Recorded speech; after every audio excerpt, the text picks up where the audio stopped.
You remember the quiet after the crying. Not the crying itself, the silence that came after. The moment when the room went still and nothing happened. You waited. You listened for footsteps, for the soft creak of the hallway floor, for the door handle to turn. Your body stayed tense, ready for someone to appear. But the door stayed closed. The hallway stayed dark. And the feeling in your chest had nowhere to go. So you learned something very early, earlier than most children should have to learn, that sometimes the world does not answer when you call. And somewhere in that silence, a small question began forming inside you. If no one comes when you need comfort, were you meant to face everything alone? Children are not built to calm themselves.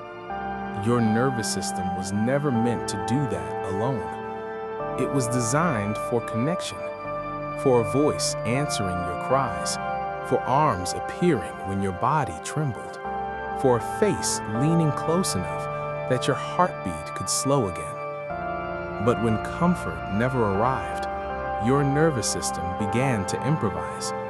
You became quieter faster than other children. You learned how to swallow feelings before they reached your voice. You watched everything, every shift in tone, every expression on a face, every change in the room.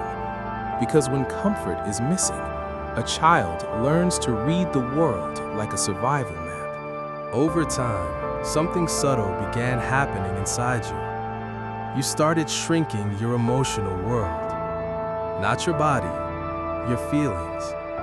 You became careful with sadness. You learned to hide fear before anyone could see it. You pushed your needs deeper and deeper beneath the surface. Because every time they appeared, they met the same quiet response. Nothing. And when a child reaches outward again and again and finds only silence, the mind begins to draw its own conclusion. Maybe needing comfort is the problem. Maybe the safest way to exist is to need less. But there is something important hidden inside this story. Something most people never notice. You did not fail. You adapted. Your nervous system studied the world around you. It learned which signals never came. It learned which doors stayed closed. And slowly it built a system that allowed you to keep going, even in emotional cold, even in long, quiet rooms, even in moments where comfort should have been there, but wasn't. Your mind did not break. It reorganized itself to survive.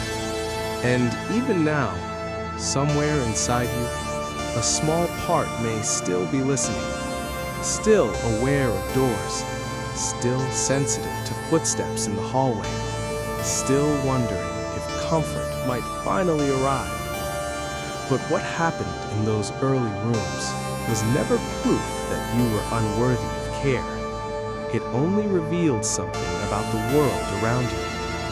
The child who waited quietly in those rooms, the child who listened for footsteps, the child who learned how to survive silence was never broken.